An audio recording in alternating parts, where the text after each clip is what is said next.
Career से संबंधित, career guidance से संबंधित कैरियर मेला के रूप में जो मनाया जा रहा है और वास्तव में मनाया जा रहा है, मेहनत के साथ मनाया जा रहा है, दिख रहा है मेरे को चारों तरफ से। इसके लिए प्राचार्य महोदय और छोटे बच्चे सीनियर पास कर लेते हैं, उसके बाद में उसके आगे काली दीवार होती है गाइडेंस के बिना कि मैं क्या करूं, क्या नहीं करूं, कहाँ जाऊं, क्या पढ़ूं, कौन सी स्ट्रीम लूं, क्या करूं। तो इसके लिए एक सार्थक प्रयास किया जा रहा है और अभी एक छोटा सा चार्ट भी बना के मैंने मैडम को व्हाट्सएप किया है कि इसको भी बना के आप एक साया कर दें जिससे बच्चों को ये लगे कि मेरे ये मैं कर सकता हूँ। तो जैसे आपने यहाँ बना रखा है पीछे कि आप ये सीनियर के बाद में ये कर सकते हैं। जैसे आप सीनियर कर ली तो आप पहले तो अगर साइंस के बच्चे हैं तो MBBS कर सकते हैं, इंजीनियरिंग कर सकते हैं। आर्ट्स के बच्चे हैं तो STC कर सकते हैं, BA करके BEd कर सकते हैं, BSc कर सकते हैं, BCom कर सकते हैं, MCom कर सकते हैं।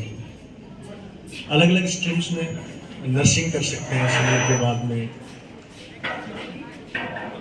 काफ़ी कोर्सेज हैं जिसमें आप अपना कैरियर चूज कर सकते हैं आपकी हॉबी के अनुसार, इच्छा के अनुसार। जहां आपको लगे कि मेरी कैपेसिटी इतनी है पढ़ने की, मैं नीट क्लियर कर सकता हूं तो IITian बन सकता हूं, उस हिसाब से आप चूज कर सकते हैं। और इसमें आपको सीनियर से ही प्रॉपर गाइडेंस आपके स्कूल के मार्फत मिलने लगा, बहुत ही अच्छी बात है। हम पढ़ते थे तो हमारे पास इतनी अपॉर्चुनिटी वास्तव में नहीं थी, फिर भी हम देखो यहाँ तक पहुंचे, कुछ ना कुछ गाइडेंस हमें मिली। आप ग्रेजुएशन करके IAS बन सकते हैं, IPS बन सकते हैं, क्यों? आप ही हमारे भारत के भविष्य हो, इसलिए आपसे मैं ये बातें कर रहा हूँ। IAS बन सकते हो, IPS बन सकते हो, सिविल सर्विसेज देके, राजस्थान सिविल सर्विसेज देके, RPSC से RAS बन सकते हो जैसे अपने SDM होते हैं, RPS बन सकते हो जैसे मैं RPS डिप्टी SP हूँ। उस हिसाब से अच्छा आपके पास है कि बशर्ते कि आपको प्रॉपर गाइडेंस की जरूरत है।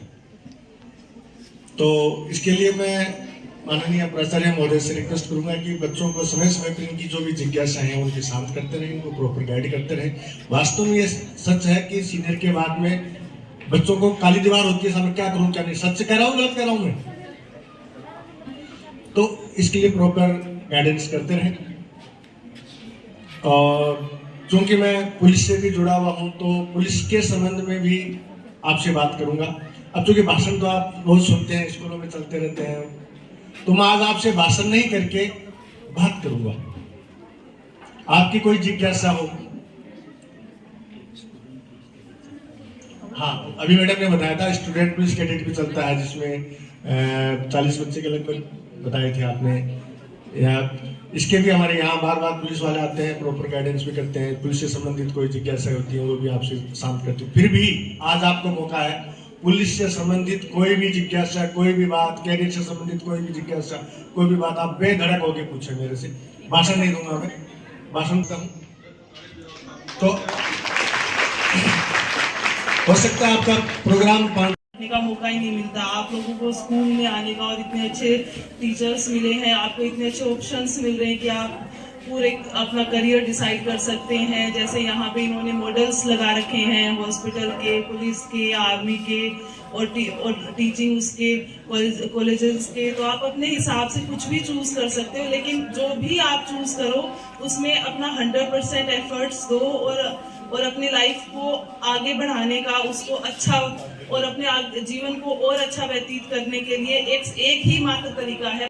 इसी शुभ अवसर पर हमारे छोटे से निवेदन पर अपना अमूल्य समय में से समय निकालकर इस मंच की और हमारे विद्यालय परिवार की शोभा बढ़ा रहे परम सम्माननीय DYSP सर, इसी क्रम में हमारे मंच में विराजमान परम सम्माननीय श्रीमान सिकंदर जी जाटू, SDMC सदस्य, वार्ताकार सदस्य, अभिभावकगण और मीडिया से पधारे हुए मीडिया बंधु और मेरे विद्वान स्टाफ साथीगण और मेरी प्यारी बेटियों, मैं आप सबका इस शुभ अवसर पर हार्दिक अभिनंदन और स्वागत करती हूँ। हमारा परम सौभाग्य है कि आज इस अवसर पर हमें हमारे कैरियर से संबंधित विभिन्न क्षेत्रों के विषय विशेषज्ञ यहाँ पे विराजमान हैं और आज आपको एक बहुत अच्छा अवसर मिला। एक चर्चा, खुली जो चर्चा होती है, उस चर्चा का अवसर मिला जिसमें आप अपनी बहुत सारी ऐसी समस्याओं का समाधान इस मंच के माध्यम से कर सकते थे। तो इसी क्रम में आप लोगों को आज जो कैरियर डे को कैरियर मेले के रूप में मनाया जा रहा है, उसका प्रथम उद्देश्य क्या है? उद्देश्य यही है कि हमारा जो कैरियर का निर्माण है, हम 10वीं 12वीं तक की जो हमारी पढ़ाई है वो विद्यालय के अंदर हम पूरी करते हैं और उसके पश्चात हम किस क्षेत्र में जाना चाहते हैं, उस क्षेत्र का चुनाव करना हमारे लिए बहुत मुश्किल हो जाता है। हम जानते हैं कि वर्तमान में कितना प्रतियोगी युग है, इसके अंदर हम कौन से क्षेत्र में जाएं और उस क्षेत्र में हमारा क्या भविष्य हो सकता है, ये सारी चीजों की जानकारी और जागरूकता पैदा करने के लिए विभाग के द्वारा विभाग के दिशा निर्देशानुसार कैरियर मेले का आयोजन किया गया है। सर्वप्रथम मैं बताना चाहूंगी, आप सभी को मालूम है कि हम कैरियर डे क्यों मनाते हैं, लेकिन इस एक दिन से हमारी सारी समस्याओं का समाधान नहीं हो सकता। इसलिए आपको आज कैरियर मेले के रूप में अपने कैरियर के प्रति किस प्रकार से सोचना चाहिए, किस प्रकार से उसका चुनाव करना चाहिए, इन सब चीजों की जागरूकता पैदा करने के लिए आज इस मेले का आयोजन किया गया है। इस मेले के अंदर आप देखोगे कि बहुत सारे बच्चों के द्वारा प्रतियोगिताओं का भी आयोजन किया गया है, जिसका हम अवलोकन भी करेंगे। तो सबसे पहले किसी भी कैरियर को चुनते समय प्रमुख रूप से आप 3 बातें ध्यान रखें।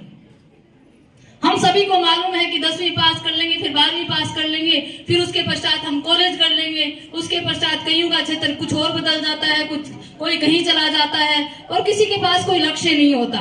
जो आगे आ गया ठीक है, उसमें आजमाइश कर ली, अगर सफल हो गए तो ठीक, और नहीं है तो और कोई काम धंधा हमने पकड़ लिया। हमारे पास कोई स्पष्ट विजन नहीं होता, स्पष्ट उद्देश्य नहीं होता।